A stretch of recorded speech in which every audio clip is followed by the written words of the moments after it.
Hello my beautiful people, mi nombre es Claudia Álvarez y quiero darle nuevamente la bienvenida a mi canal. En el día de hoy vamos a traer muchas cosas, o sea, el día de hoy viene muy cargadito. Antes de empezar el video quería hablar un poco de este contenido.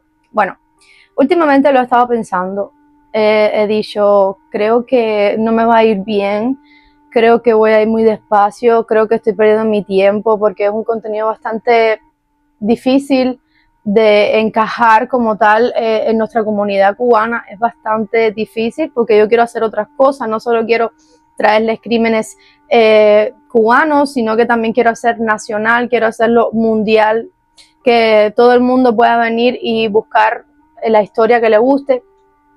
Siento que va a ser difícil mi recorrido, pero entre mi amiga Brisbexy y yo hemos estado investigando, indagando, porque nosotros nos ayudamos mutuamente y realmente creo que me va a ir bien, aunque voy a ir bastante despacio, no importa. Este contenido es lo que yo decidí hacer, lo que me gusta y lo voy a hacer con muchísimo amor, dedicación y sobre todo con pasión, porque siempre soñé con tener este contenido y llevar este contenido a YouTube. Y es lo que voy a hacer. Y nada, si cuento con tu apoyo, pues déjame en los comentarios. Si te gusta este contenido, dame ideas, consejos. Aquí estoy abierta a cualquier cosa. Y nada, vamos a empezar. Ahora sí, ya, vamos a empezar. Hoy vamos a hablar de un crimen que hubo hace unos 2 días. O sea, el crimen fue hace mucho tiempo, pero se abarcó hace 2 días porque hubo un hallazgo bastante perturbador. Y de eso vamos a estar hablando el día de hoy. Y también voy a abarcar en otras cosas referentes a Cuba, que son bastante interesantes, que no lo sabía. Y nada, espero que se queden hasta el final y que disfruten este nuevo video. En el día de ayer hubo un hallazgo en Cuba bastante perturbador. Se dice que se encontró una cabeza en avanzado estado de descomposición. Se halló en un contenedor de basura en el reparto Salado Micro 3, centro urbano de Abel Santa María. El contenedor estaba entre una tienda de MLC y un punto de venta de gas. Y las personas que pasaban por ahí, la verdad, se quedaron sumamente, ya saben, como impactados. Normalmente allá en las calles siempre hay como botes de basura grandes, son como camiones de hierro. Y nosotros, mayormente, todo el mundo pasa por ahí. Imagínense, no, ayer se halló ahí una cabeza de humano y es raro que eso pase en Cuba, por eso es tan sorprendente, porque es algo que en Cuba normalmente puede que pase, pero en las noticias no sale. Allá en Cuba se puede hacer la noche de la purga, que todo el mundo entre todo el mundo, pero eso jamás va a salir en las noticias. Eso es algo real. Por eso a mí también me llamó la atención que saliera en las noticias aquí, porque allá no va a salir. Es impresionante. Las noticias de Cuba se dan aquí, porque allá lo único que salen son cosas normales, no se dan noticias como aquí. Fulano, todo fulano, no. Eso ya es callado. Nosotros somos perfectos. Aquella patria soberana y libre, somos todos ciudadanos perfectos. La corrupción y sus cosas. Bueno, en la noche del mismo día se halló la otra parte del cuerpo en un tercer piso, estaba como en pedacitos, partes del cuerpo segmentadas, ¿sabes? Por segmentos se puede decir, pero no tan pequeños tampoco, en un refrigerador, que podría corresponder, por supuesto, a la cabeza que encontraron anteriormente. El hijastro del señor que desapareció, que creemos que sea él, fue a identificarlo y no pudo por el estado de descomposición que tiene. La verdad, súper perturbador que te digan, bueno, tu abuelo lleva no sé cuántos días desaparecido, o tu papá lleva no sé cuántos días desaparecido y que aparece una cabeza. O sea, se sospecha que el cuerpo podría corresponder a Ángel Luis Marquenteri, un hombre de 74 años reportado como desaparecido días antes. Vecinos afirmaron que él frecuentaba mucho esa casa del tercer piso. Era como que tenía un amigo ahí, a veces tomaban y tal. Ustedes saben cómo somos nosotros en Cuba, que así hacemos ese tipo de descarguitas, hasta entre 2 personas tomamos y hacemos una vida y todo el mundo sabe eso. Dice que sí, que él ahí frecuentaba, que siempre iba y tomaba con una persona, con un amigo. Las autoridades detuvieron a un presunto autor de este crimen, que es un hombre de 60 años, pero aún no se revela realmente su identidad. Según los oficiales, él confesó haber matado a la víctima. Ellos estaban tomando, dijeron que estaban bebiendo alcohol y parece que él le debía dinero al otro y se acaloraron y él afirmó que sí, que lo había asesinado. Qué cosa tan fea, ¿no? Porque tú puedes tener un ajuste de cuenta y demás, y tú puedes, qué sé yo, pasarte de la cuenta y dices, oh, Dios mío, ¿qué hice? Pero llamas a la policía y no pasa nada. Pero este tipo de cosas, este tipo de hechos no son de personas normales. O sea, yo no podría vivir con eso. Me pasé de la mano y maté a una persona, mínimo tiene que saberlo mi mamá o alguien.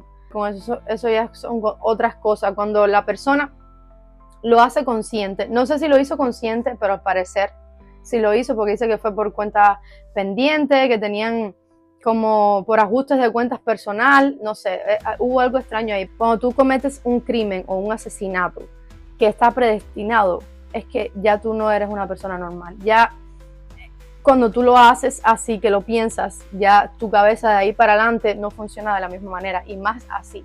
Tú puedes pensarlo, pero ya llegar a hacerlo, a cometer el crimen y encima ocultarlo, ocultar una cabeza y picar el cuerpo y estar escondiéndolo como en muchas partes de tu casa. O sea, ¿cómo tú puedes vivir? ¿Cómo tú puedes comer en tu casa? Porque se dice que el crimen se cometió hace días. Yo calculo que debe llevar esa cabeza ahí más de una semana. Tú todo ese tiempo has estado comiendo, durmiendo, tomando agua, bañándote y teniendo pedazos de un cuerpo que tú mismo mataste en toda tu casa. Eso ya no es de personas normales. Lo siento, pero ya eso es un crimen de asesino. A sangre fría lo es. Yo luego voy a ir haciendo aún más actualizaciones porque no han hecho más, la verdad. El lugar del hallazgo, Santiago de Cuba. La primera evidencia fue la cabeza encontrada en el contenedor de basura. El hallazgo posterior a ese fue los restos del cuerpo de ese señor en el apartamento del otro señor, en el tercer piso. Víctima sospechada, Ángel Luis, de 74 años de edad, que llevaba unos días desaparecido. Presunto asesino, el señor de 60 años, que no se sabe todavía, no hay identificación de él, no se sabe cómo se llama, no se sabe nada, pero les voy a traer un poco más actualizaciones en lo que el caso avanza. Motivo por el cual supuestamente pasó todo esto fue por ajustes personal, y simplemente por eso, por ajustes personales. Me imagino que se debían dinero entre ellos. Apresaron al presunto asesino. Lo interrogaron y él afirmó que sí, había sido él, así que están como en ese proceso. Y nada, esto es todo lo que hay hasta ahora de este pequeño caso. No sé qué creen ustedes. A mí la verdad me sorprendió, porque allá en Cuba es raro que pasen esas cosas, y cuando pasan mayormente lo sabemos porque somos del barrio, porque si no, no lo sabemos. También me alegro muchísimo que hayan personas que estén como dando a luz las cosas que pasan en Cuba. Porque, señores, nosotros estábamos viviendo en un lugar que no conocíamos. Yo llegué aquí y yo conozco ahora mucho más de Cuba que cuando yo estaba allá. Es increíble que cuando sales de ahí es como que ves todo afuera y tú dices, wow, esto no es todo. Ustedes no saben los secretos tan macabros que existen en Cuba, y sobre todo este tipo de cosas. En serio, no lo sabemos. O sea, ni siquiera sabemos con quién vivimos, ni siquiera sabemos nada de lo que pasa. Todo allá es un completo secreto, es una intriga, lo más grande del mundo. Nunca se sabe nada al 100%. Siempre es a la mitad, siempre hay cosas, hay hallazgos raros, siempre hay cosas así como que se dejan en blanco. Nunca hay detalles específicamente de las cosas que pasan en Cuba. Pero quédate ahí, que te traigo 2 historias más que pueden interesarte. ¿Cuántos asesinos seriales crees que han habido en Cuba? Dime cuántos asesinos seriales conoces que han habido en Cuba, porque sí, conocemos de todas partes, de Colombia, de Puerto Rico, conocemos muchos, pero nadie habla de masacres que han habido en Cuba, nadie habla de eso. ¿Por qué? O sea, ¿por qué no hablamos de nuestros ancestros, de cómo era Cuba antes también, de la enfermedad? Porque esa enfermedad no solo está en otros países, en Cuba existe. En Cuba existen los asesinos seriales, porque son personas igual que tú y como yo, que pueden estar en cualquier parte ahora mismo. Si quieres conocer estas historias que les traigo, pues quédense. A mí me encanta saber de crímenes, de asesinos seriales, de todo lo que hicieron, de cómo lo hicieron, me encanta. Así que quédate que te traigo algo buenísimo. Un ex policía cubano en Miami, 9 muertos en apenas 3 meses. Y un diario donde relataba cada asesinato como si fuese una victoria y una misión para él. Esta es la historia de Manuel Pardo, una persona que se decía a sí mismo héroe, pero terminó siendo uno de los asesinos seriales cubanos más temidos de la Florida. Nació en 1956 por padres cubanos, sirvió en la Marina y luego fue policía en Sweetwater. Sé que se dice Sweetwater, pero leí mal. Parecía tener un futuro prometedor, pero fue expulsado de la fuerza en 1981 por falsificar multas de estacionamiento. Desde ahí, su vida tomó un rumbo oscurito, la verdad. Podría decirse que sí. Este hombre, entre enero de 1986 hasta abril, tuvo un récord de haber matado a 9 personas. Enero a abril, 9 personas. Sus víctimas fueron 6 hombres y 3 mujeres. Normalmente estas estaban como involucradas en la droga y en la prostitución. Él decía que lo que estaba haciendo era limpiando la sociedad. O sea, se veía él como un héroe. Él no estaba matando, él lo que hacía era limpiar, señores. Es entendible, o sea, tiene sentido para un asesino serial. Guardaba diarios, como ya le dije, donde escribía exactamente todo lo que le hacía, exactamente todo lo que quería hacer, cómo se llamaba a sí mismo héroe por limpiar la escoria de la sociedad. Vamos, una completa locura. Fue capturado en abril de 1986. En el juicio no mostró arrepentimiento, ni mucho menos empatía. Simplemente lo único que hizo fue defender sus actos y él decía que soy un justiciero, soy su salvador, en fin. En 1988 fue condenado a muerte por los 9 asesinatos que había cometido y documentado. Pasó más de 2 décadas en el corredor de la muerte en Florida y el 11 de diciembre del 2012 fue ejecutado por inyección fatal. Sus últimas palabras fue: no me arrepiento de haber acabado con esas lacras de la sociedad. O sea, no mostró arrepentimiento. Él con sus últimos suspiros, no. Yo soy un cojonú, yo lo que hice está bien. Ahora mi pregunta es, ¿crees que Manuel Pardo fue un asesino despiadado? ¿O crees que quiso tomar la justicia por sus manos porque veía que nadie hacía nada? Dime qué crees de esto. Dime, no sé, déjame dicho en los comentarios qué crees de esta atrocidad. Lo más bonito es que tuvieron que pasar 9 asesinatos para que las personas se dieran cuenta de que había sido él. No entiendo por qué, porque esos rasgos de psicópata, de psicopatía y esas cosas se notan. Yo no soy policía ni nada de eso, pero a mí me encanta sentarme. A veces me siento con mi esposo, con mi cuñada, con mi hermana. Amo los documentales sobre crímenes, sobre asesinatos. De hecho, mis películas favoritas son sobre eso. Veo muchos documentales y yo siento que cada uno, no sé, díganme ustedes, pero yo siento que cada psicópata deja una huella siempre en sus escenas de crímenes, tienen un patrón. La mayoría de las historias siempre he escuchado que son así. Ellos como que buscan la excusa para poder matar. Es como que, ok, quiero asesinar a alguien, pero lo justifico con que esa persona era mala. Igual es un patrón, igual eres un asesino y terminas siendo un loco. Es como que yo quiero asesinar a todas esas mujeres que tienen el pelo rojo. Ok, muertas las pelirrojas. Oh, las mataba porque eran pelirrojas, porque en el tiempo de antes se quemaban a las pelirrojas y ahora yo creo que es justo que ellas sigan siendo asesinadas. He escuchado bastantes historias así, o sea, había un señor también, creo que de Carolina del Norte. Lo que hacía era que las empezaba a desmembrar. Lo primero que hacía era como que le quitaba los dedos.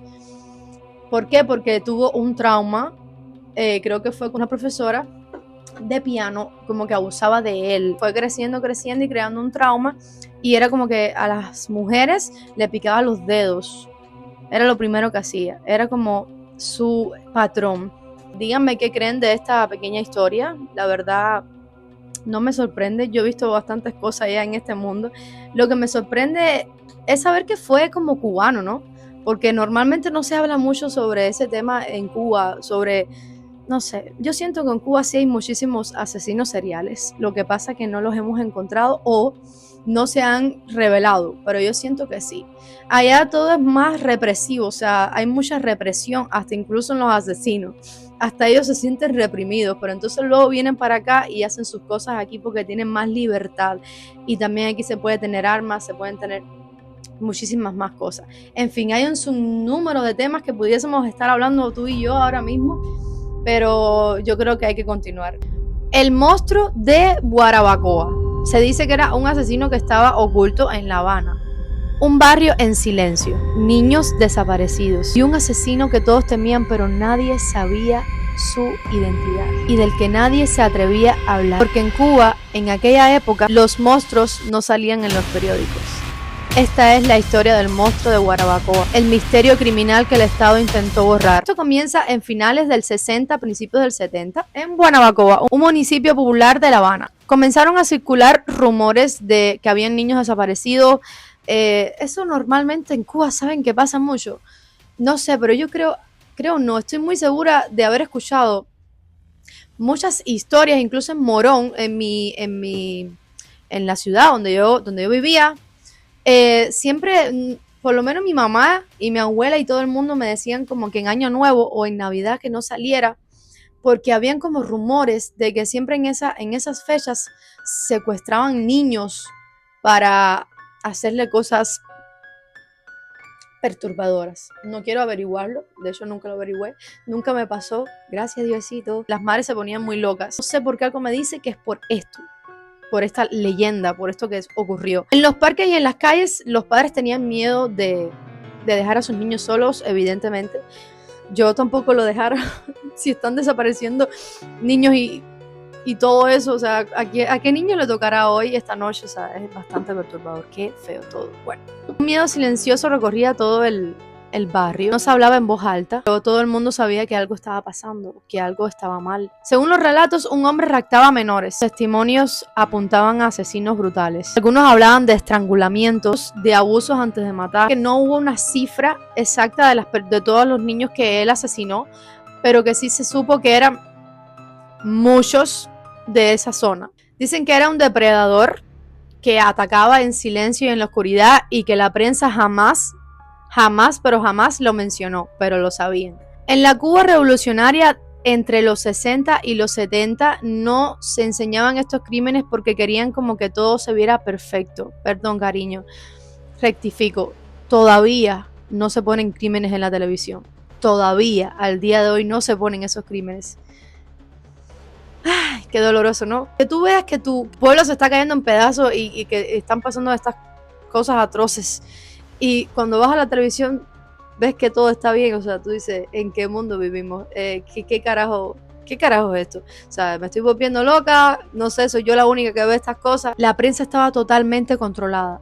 Vuelvo a rectificar, todavía está controlada. Ningún periódico jamás reportó lo ocurrido. Lo entiendo perfectamente, eso es muy típico de Cuba. Todo quedó en rumores, advertencias y susurros de los vecinos. En Cuba no hay asesinos, decían en Guanabacoa. Pero en Guanabacoa todos los padres sabían la verdad de lo que estaba pasando. Era normal. O sea, se pierden los niños, hay algo que está mal. Esto no es normal. Según versiones orales, la policía finalmente lo capturó tras varias desapariciones seguidas. O sea, más o menos alrededor de 10, 15 niños fácil lo pudo haber hecho esa persona. Y al 15, al 15º niño, entonces lo atraparon. Genial. Perfecto, maravilloso. Me encanta. Cuba libre. Viva Cuba libre. Fue procesado de manera rápida, condenado a muerte y fusilado. Eso era cuando en Cuba se podía hacer, ¿no? Porque ya no se puede hacer eso. Pero bueno, eso era una ley que había antes y me alegro muchísimo que en ese momento haya habido esa ley, porque ese hombre no se merecía más que eso, más que sufrir y la muerte, la verdad. En mi opinión. Su nombre verdadero nunca fue revelado. Lo único que quedó fue el apodo de El Monstruo de Guanabacoa. Genial. Ahora mi pregunta es, ¿cuántos crímenes creen que han ocurrido en Cuba y se han quedado bajo la censura? ¿Cuántos crímenes creen que hayan pasado y se haya quedado bajo la censura de nuestra patria? Díganme si esto no pasa. Ahora mismo ocurrió esto de que apareció una cabeza en un bote de basura, en un contenedor de basura. Dígame en qué noticiero ponen eso allá. Dígame en qué canal ponen eso, porque yo nunca lo he visto. Esas cosas no salen. Vete a Facebook y entonces ves todo. Entonces, oficialmente, nunca sacan nada, nunca sacan la verdad de lo que es vivir en Cuba, nunca sacan la verdad. Me da un poco de rabia porque aquí en Estados Unidos somos libres de hacer lo que nosotros querramos, podemos decir y hacer lo que nosotros querramos. Todo el mundo piensa que es algo perfecto, que son cosas bonitas, que no sé qué, pero hay muchas atrocidades. ¿Y sabes cómo lo sabemos?